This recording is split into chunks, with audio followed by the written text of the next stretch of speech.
In the last episode, I mentioned that maybe going into the freezing water wasn't a part of the plan. Maybe they detoured away from the cave that was right there, next to them. Or maybe they fell in. Either way, they made it out and onto the other side of the water.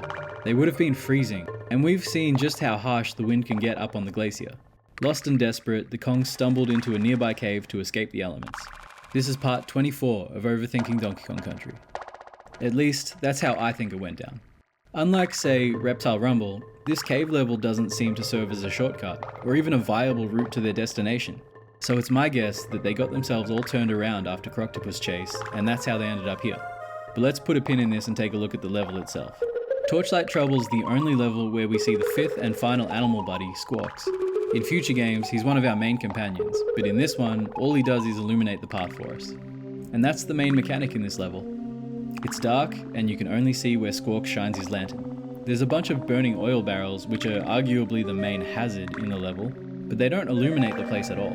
There are only two types of enemies, Clump and Crusher, and there's not much of either. It's also the first appearance of the weird, spiky, monster truck wheel thingies that show up in Poison Pond and most noticeably Manic Mince's. It's a relatively short level, but its length is artificially dragged out by being forced to take this one a bit slower. In the grand scheme of things, it's a really nice change of pace.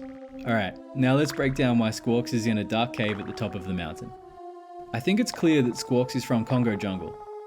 I don't really have anything to back that up with, but come on, you know I'm right. So Squawks was likely kidnapped around the time the bananas were taken. This probably wasn't planned either. Maybe Squawks stumbled upon the Kremlings crossing into Congo Jungle and they kidnapped him before he could alert the Kongs. Whatever happened, he ended up here in Torchlight Trouble. I have an idea why, but first let's look at the details. There's a skeleton crew guarding the tunnel. There are oil drums burning and Mince's mincing. My guess is they're carving out a path through the mountain to make traversal through Gorilla Glacier easier.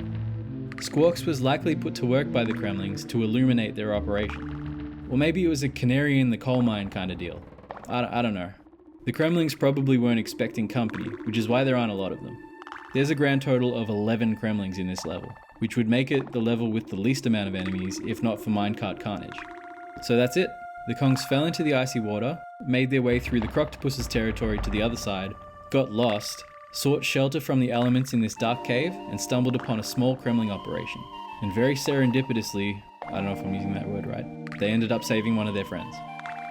Torchlight Trouble is in the bag. It's a pretty fun level. I don't really have a whole lot else to say about it. It's a fun concept, and in a big picture sense, it plays its role really well. And that's pretty much it. That's all I've got to say. Thank you so much for watching. I really do appreciate it, and I will see you in the next one.